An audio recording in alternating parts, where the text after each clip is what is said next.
Coro. Ay, ay, desdichada por tus penas, infeliz mujer, ¿a dónde irás? ¿Hacia qué hospedaje? Medea, de Eurípides. Dejemos de lado insectos y fumigaciones y volvamos al punto. Una mujer quiere matar a una mujer. ¿Hablas de Bonar o de Inés? Bonar quiere, Inés ya lo hizo. ¿Y las matan en su condición de mujer? No, sí. ¿Ser amante de tu marido es condición de mujer? En cierto modo. ¿Vos también? No seas pacata. Entonces no es feminicidio, sí lo es.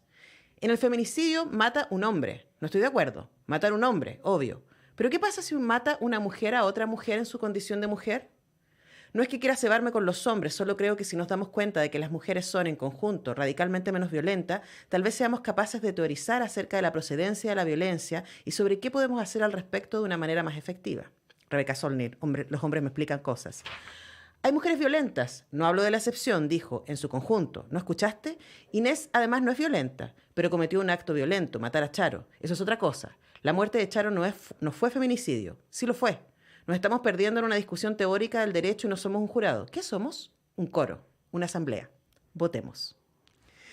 Eso es el capítulo 5, así comienza el capítulo 5 de El tiempo de las moscas, el libro más reciente de Claudia Piñeiro, esta destacadísima escritora, guionista, a quien tenemos al otro lado del Zoom y me emociona muchísimo porque debo reconocer que es de mis escritoras en habla hispana favoritas. Claudia, un honor tenerte nuevamente acá en Radio Universidad de Chile. ¿Cómo estás? Hola, buen día. Muchas gracias a vos por la invitación y por tus palabras. Bueno, siempre a mí me entretiene leerte, más conversar contigo. El tiempo de las moscas me lo llevé de vacaciones. De hecho, está bastante maltratado porque estuvo conmigo paseando por Bariloche. Me pasó dos cosas con este libro y lo pongo inmediatamente como propuesta de hipótesis de lectura y además para que la gente se ubique, ¿no? Aquí nos encontramos con un personaje que conocimos en una novela tuya anterior, tuya se llama esa novela, ¿no? Que en esa novela ella termina matando al amante del marido y aquí nos reencontramos con el personaje de Inés 15 años después cuando sale en libertad después de haber pagado, ¿cierto?, en cárcel ese homicidio. Y trata de rehacer su vida y luego se va a encontrar con que no es tan fácil porque el pasado siempre se encuentra maneras de volver. Y está entonces ese camino, ¿no? Y ella tratando de armar su vida y qué es lo que pasa y se ve envuelta nuevamente en una situación vinculada con lo policial. Y paralelamente está este ejercicio fascinante que hiciste, y por eso escogí partir ahí, que es el coro. Y el coro, al principio uno no entiende mucho qué está pasando cuando llega a las partes del coro, porque la novela es muy ordenada, es muy narrativa desde el punto de vista de Inés, etc. Pero el coro de repente aparece y no está, dice... lo que leí, ¿no? Ahí está la presentación del coro y luego cada cierto tiempo va a aparecer estas múltiples voces que reflexionan respecto al feminismo hoy día y a los temas del feminismo hoy día a partir del caso de Inés. Entonces, partí preguntándote por ese ejercicio estético que estás haciendo y luego, pues, sin duda, ideológico que está sucediendo ahí en esta novela. ¿Por qué escogiste hacer eso? Bueno, es una pregunta bien interesante para meterse como en la cocina de la novela, ¿no? Pero hace muchos años atrás, Guillermo Martínez, un escritor argentino muy destacado, fue a dar un curso a Estados Unidos y tenía que llevar tres novelas latinoamericanas y llevó tuya, que es esta primera novela que vos mencionás. Y cuando volvió me dijo, vos tenés que hacer una continuación de esta novela porque este personaje tiene que seguir. Y yo le dije, pero ¿te parece, Guillermo, una mujer que acaba de entrar a la cárcel porque mató al amante del marido? Lo veo medio difícil. ¿Cómo hago eso? Yo una novela carcelaria no era algo que a mí me parecía que podía hacer. Eh, y me dice, no, ¿cómo hace Patricia Highsmith con el talentoso señor Ripley? Ujú. Que uno sabe que el señor Ripley anda matando por ahí, pero igual quiere saber cómo le va, generar empatía con ese personaje, etcétera. Yo en ese momento lo escuché y me pareció como una vara muy alta, la de Patricia Highsmith y el talentoso señor Ripley, y quedó ahí. Después en la pandemia, que uno trajo, viste, tiempos para pensar en distintas cuestiones, me apareció esta frase de Guillermo y ahí me di cuenta que si yo traía a Inés a este momento del mundo, si bien habían pasado 15 años, ya podía estar en libertad por buena conducta, etcétera. En todo lo que tiene que ver con los derechos de las mujeres, habían pasado 15 años muy vertiginosos. Parecería que son más que 15 años, o por lo menos en los anteriores no pasaba nada, y en estos años pasó parte de lo que tendría que pasar, ¿no? Ujú. De derechos, etcétera. Entonces me parecía interesante que este personaje, que era una mujer absolutamente conservadora y machista, tuviera que salir a un mundo que había pateado el tablero en cuanto a muchos preceptos que ella tenía marcados a fuego, ¿no? Con respecto al ser mujer. Ella en el libro dice, yo sabía ser mujer, ya no sé ser mujer, tengo que aprender. Entonces, por un lado estaba eso, y cuando una de las decisiones para mí más importantes cuando empezás a escribir es pensar quién va a contar la historia, cuál va a ser el punto de vista y el narrador. Y en el caso de la primera novela era prácticamente en su totalidad, había algunos otros capítulos con otro narrador, pero era un monólogo interior en la cabeza de Inés. Inés pensaba ella misma dentro de su cabeza con respecto a lo que estaba sucediendo. Y al escribir El tiempo de las moscas, yo me daba cuenta que esa cabeza de Inés, que yo quería tenerla y que quería recuperarla, no me iba a alcanzar, no me iba a alcanzar solo la cabeza de Inés. Iba a necesitar expandir esa cabeza para pensar otras cosas, para contar otras cosas. Y ahí es cuando me apareció esta posibilidad de hablar con una primera persona, no del singular, sino del plural, que sería un nosotras. Y este nosotras tomó la forma de un coro griego que en la tragedia griega se para en el escenario, mira lo que sucede y opina, es la comunidad opinando sobre lo que sucede en el drama, en la tragedia griega. Y me parecía que eso era interesante desde el punto de vista dramático, componer este grupo de mujeres opinando sobre lo que le pasa a Inés y a Lamanca, y al opinar sobre lo que le pasa a ellas, lo llevan a su propia vida y a sus propias experiencias, y al hablar de lo personal terminamos hablando de lo político porque lo personal es político, y entonces me daba mucho juego en muchos sentidos.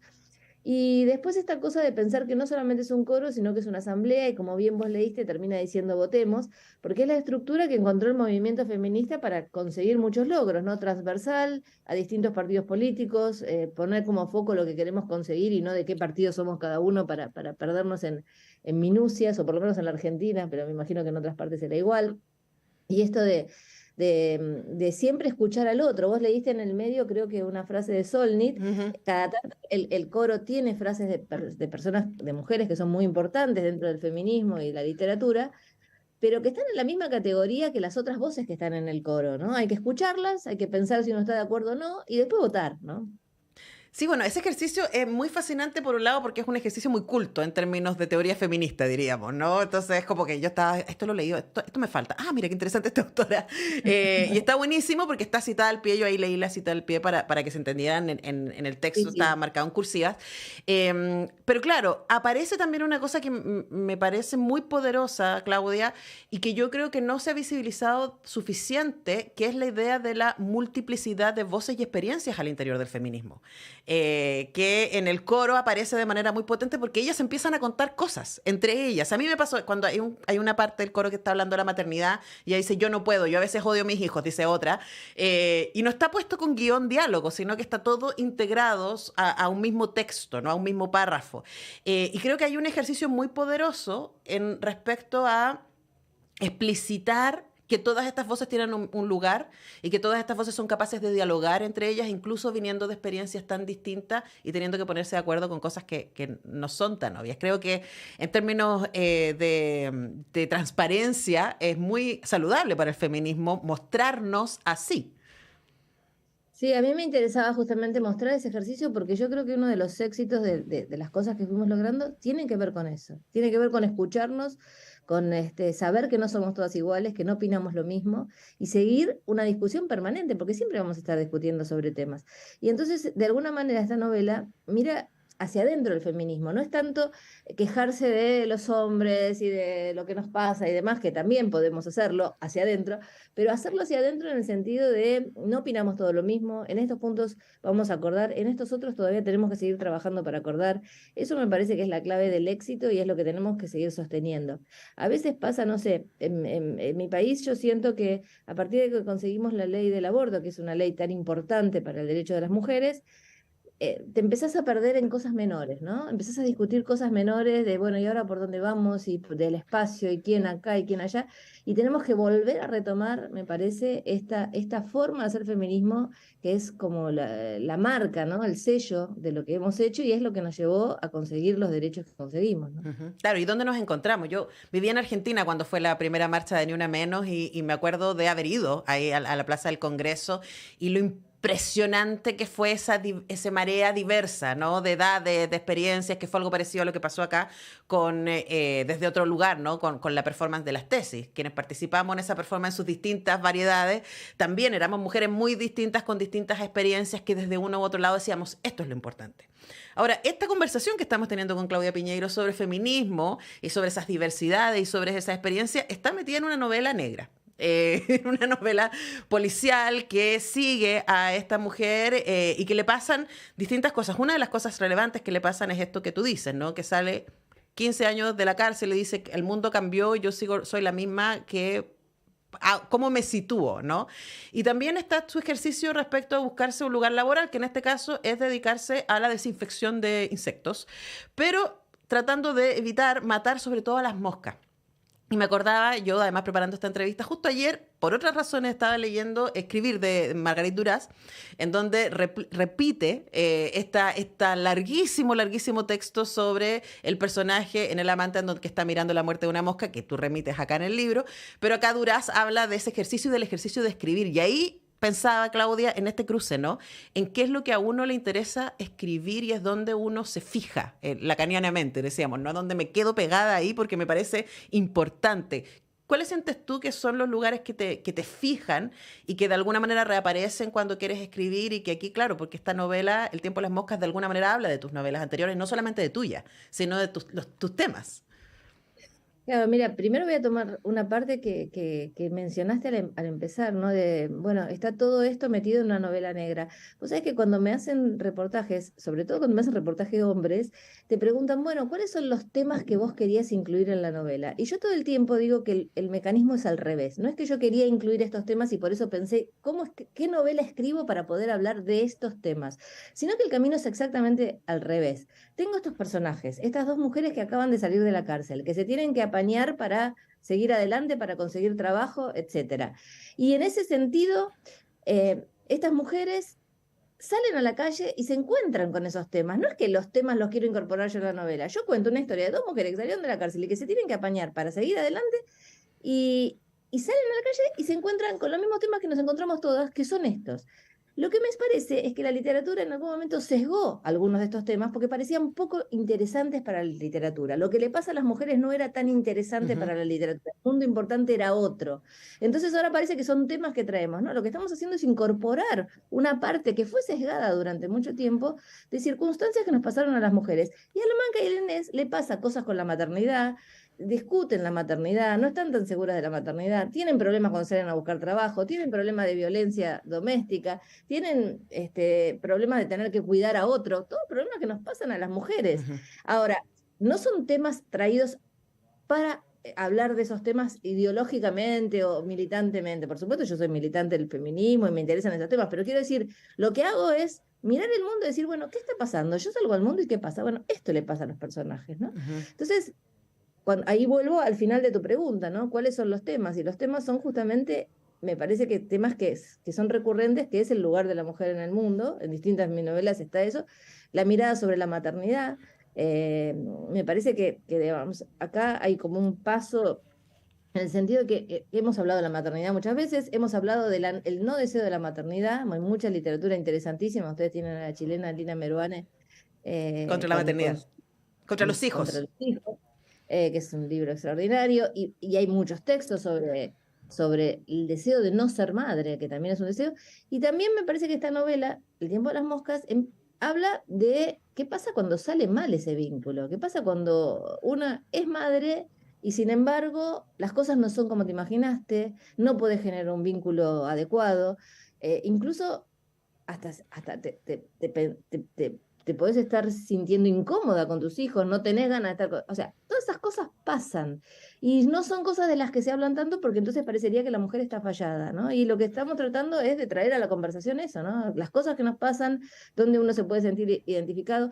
Incluso fíjate que la madre, que es la madre más cómoda con el rol de madre de la novela, que es Lali, la hija que en la primera novela de tuya teniendo sola un hijo en un hospital, una chica muy jovencita teniendo sola un hijo un hijo en un hospital, después de haber evaluado hacer un aborto de manera clandestina y decidió no hacerlo.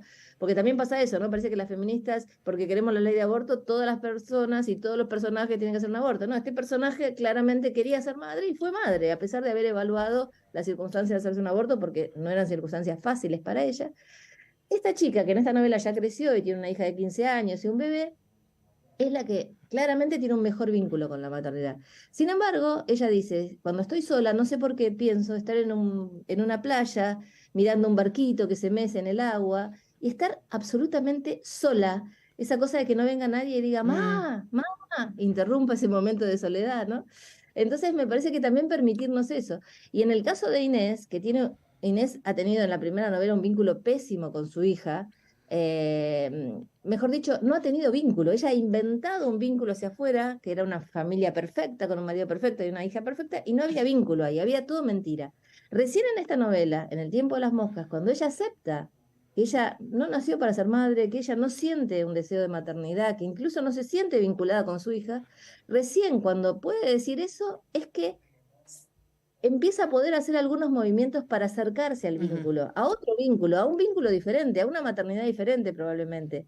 Pero mientras ella fingía no podía hacer nada. Recién cuando reconoce que ella no quería estar en ese lugar, es que puede empezar a hacer algún pequeño movimiento. Sí, y además ahí eso resulta también muy poderoso, Claudia, y recuerdo que hablamos con Claudia Piñero, escritora, dramaturga, guionista, autora de muchos libros muy interesantes, el más reciente de ellos, El tiempo de las moscas que tenemos acá. Pasan dos cosas con respecto a eso, y uno es como la posibilidad de cambio constante, ¿no? Que creo que es muy fascinante y que también está en tus novelas, la idea de que los seres humanos nos movemos. Cuando tenemos estos insights, a veces decimos, wow, ahora entiendo, nos podemos mover y podemos transformarnos y eso no puede pasar constantemente para siempre, de alguna manera, si escogemos que sea así.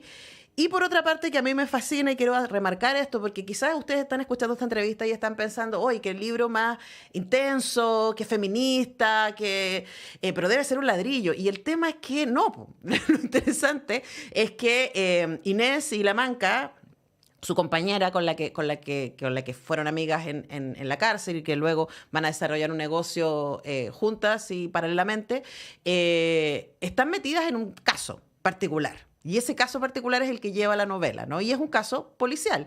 Y vamos a ver a La Manca y a Inés, especialmente a La Manca, que es muy divertida porque ella es la detectivesca del asunto, ¿no?